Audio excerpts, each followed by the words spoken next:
మీలో ఎంతమంది ఇప్పటి వరకు జిగర్ తాండాని టేస్ట్ చేశారు కామెంట్ చేసేయండి. రీసెంట్ గా నేను మా ఫ్రెండ్స్ డిఎల్ఏ ఫుడ్ కోర్ట్ కి వెళ్ళినప్పుడు అక్కడ మధురై ఫేమస్ జిగర్ తాండా స్టాల్ దగ్గర ఇది టేస్ట్ చేసామన్నమాట.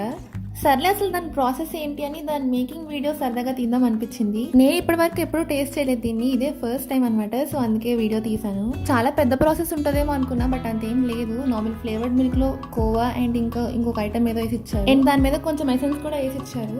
సో అది బాగా మిక్స్ చేసి తినేటప్పుడు అర్థమైంది, అది మనం గోంద కట్టీరా అంటారు కదా, కొంతమంది బాదం గమ్ అని కూడా అంటారు. సో అదే అనమాట, ఇది బాడీని బాగా కూల్ చేస్తుంది, మంచిగా ఉంటుంది. సో రిమైనింగ్ ఐటమ్స్ అన్నిటితో పాటు అది కూడా మిక్స్ చేసి ఇచ్చేసారు. అదే జిగర్ తాండా అనమాట, అన్ని మనం మిక్స్ చేసుకొని తినేయడమే. ఈ ఒక్క గ్లాస్ వచ్చేసి 100-120 చెప్పారు అనుకుంటా, కాస్ట్ సరిగ్గా గుర్తులేదు నాకు. So it's time for tasting now. Normal గా తినడం ఏమో కానీ ఇలా ఫ్రెండ్స్ తో కలిసి తినడం ఆ మెమరీసే వేరే అసలు. అందరికీ బాగా నచ్చింది, నేను కూడా టేస్ట్ చేశాను, నాకు కూడా బాగా అనిపించింది. ఆ కొంచెం బాదం ఫ్లేవర్ అండ్ ఆ జెల్లీ టెక్స్చర్ అండ్ కోవా కూడా మిక్స్ చేసింది కదా, సో అన్ని మిక్స్ చేసుకొని తింటే ఆ కాంబినేషన్ చాలా బాగా అనిపించింది. ఇక్కడ మా ఫ్రెండ్ అనమాట బెంగళూరు నుంచి వచ్చింది హైదరాబాద్ కి. టేస్ట్ అయితే బాగుంది, ఎవరైనా జిగర్ తాండా టేస్ట్ చేయాలనుకున్న వాళ్ళు ఇక్కడ విజిట్ చేయొచ్చు డిఎల్ఎఫ్ దగ్గర. అండ్ ఇక్కడ పక్కన ఇంకా చాలా స్టాల్స్ ఉన్నాయి, బట్ అన్ని తింటే పొట్టలో ప్లేస్ సరిపోదు కదా. సో ఇంక అందరం కలిసి సరదాగా అలా కేబుల్ బ్రిడ్జ్ కి వెళ్ళాము వాకింగ్ అని.